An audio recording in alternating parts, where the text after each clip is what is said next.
ZPR va autizmni qanday farqlaymiz? Assalomu alaykum qadrli obunachilar. Ko'pchilikdan kelgan savol, ZPR va autizmni qanday farqlaymiz? Farqlash uchun bir nechta misollar keltirib o'taman. Birinchisi, bola ko'zga qaraydimi? Ya'ni ko'z kontakti bormi?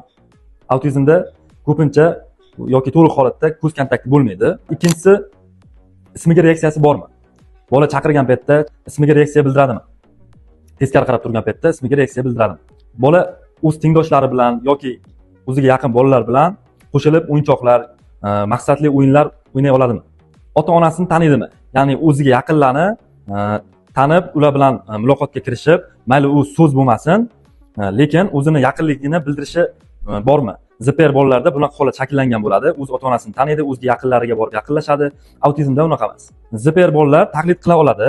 Ya'ni mana bu narsani mamna qilib o'ynab ko'rsatsangiz, o'shani qaytaradi. Autizmda esa unaqa narsa yo'q. Keyingi o'rinda bolaning stereotip xatti-harakatlari, ya'ni takroriy harakatlari bormi? Autizm bolalarda qo'lini o'ynatishi, o'zini o'rnida aylanishi, g'ildiraklarni aylantirish kabi xatti-harakatlar stereotip xatti-harakatlar kuzatiladi. ZPR bolalarda unaqa narsa bo'lmaydi. Hojat masalasi, ya'ni ZPRda sekinlik bilan vaqt o'tgan sari o'rgatsa, ZPR bolalar hojatini aytadigan bo'ladi. Ya'ni o'sha pampersdan chiqadigan bo'ladi. Autizmda esa bu juda kech shakllanadi yoki umuman shakllanmaydi. Autizm diagnozi qo'yilishi uchun bola 3 yoshdan oshgan bo'lishi kerak. Mana shu harakatlarga qarab bolangiz autizm yoki ZPR ekanligini uy sharoitida aniqlab olsangiz bo'ladi.